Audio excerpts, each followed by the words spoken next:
Do trophies define greatness? Day 2. Welcome to my 3-day marathon, which I have been going through, and I've done day 1 on the topic, do trophies define greatness? Does it define the player? Does it define how great a player is? And I brought out my instances on the last video and I said no, and I still stand on that, and I'll still bring you more reasons why trophies do not define greatness as a player. I said in my previous video, I said trophies only define, the greatness of a club.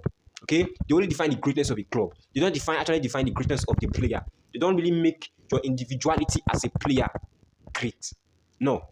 I said before that greatness as a football player is only defined by what you do on the pitch. A player, listen to me, a player that excels in all ramifications, understand me, in not averagely, that excels in all ramifications as an infield player. We're talking about speed, we're talking about agility, we're talking about strength, physical strength, we're talking about shot power, we're talking about dribbling, we're talking about playmaking, we're talking about jumping, okay? We're talking about so many instances, heading, acrobats, there are so many instances that makes a player the best player or the greatest player. Now, if a football player, he has good passes, he scores good goals, okay? He scores good goals, and then he's surrounded, by a team, okay? By a team that works together, a strong team.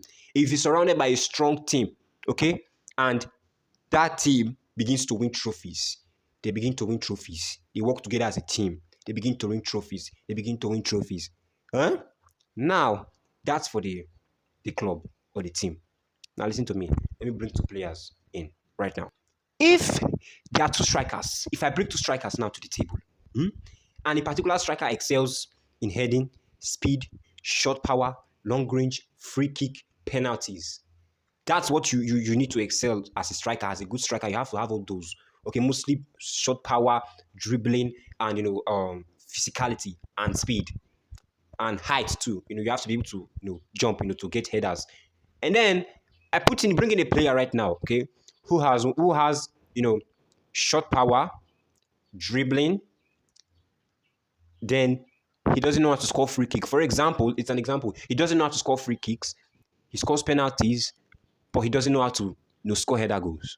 Now, if player B, which is the second player that I mentioned, if player B keeps winning trophies more than player A, okay? Understand the revelation. If player B keeps winning trophies more than player A, it doesn't make player A less of a striker than player B. Understand the revelation, guys. Understand it. Understand where I'm coming from. It doesn't make player B a much better striker than player A. Because when, GOAT debates are coming, this is where people get it all wrong. Okay? This is where people get it all wrong. Mostly if you want to be more biased. Okay? Mostly if you want to be more biased with, the person the player you're supporting, you begin to bring in trophies, individual trophies, club trophies. Okay? That does not make player B a much better striker than player A. Get the point, blood. Get the point. Player A player A is a better playmaker, might be a better playmaker than player B. Do you know why? But player B will keep winning more playmaking awards than player A. Do you know why? If player A does not have, if player A keeps throwing assists, and the people who is throwing assists to does not convert it to goals, it has limited his chances of winning a playmaking award right here. But if player B gives, if out of three passes he makes, okay, the people who he gives the passes, 2 goals have been scored. While player A, gives like 5 assists, and out of that 5, only 1 is converted to a goal. Do you not say player B is a much better footballer, or a much better playmaker, or a much better striker than player A just because he has more trophies? No.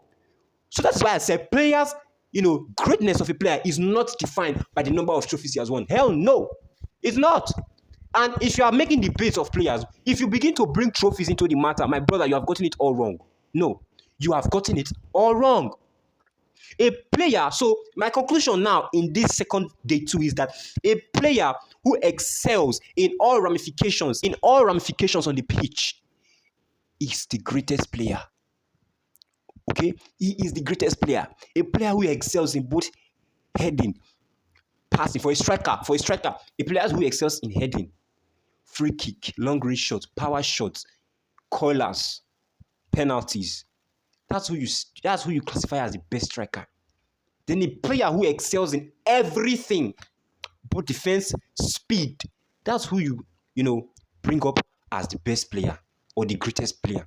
Not someone who has more trophies, who has more FIFA Club World Cup, or someone who has more Ballon d'Ors, or someone who has more Euros, okay, or someone who has more Puskas. No, no.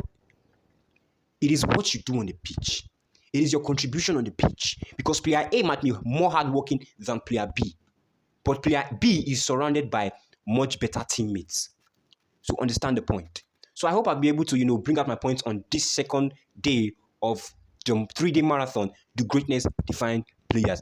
Please subscribe and like this video. Let me know your comments on what I have said on this, the second day of this 3-day marathon. And please do remember to, join me on the 3rd day, which is the last day where we'll be rounding up this entire 3-day marathon on whether trophies define greatness as a footballer. So I remain your loyal kid, Becca Bonavin. I'll see you on my next video.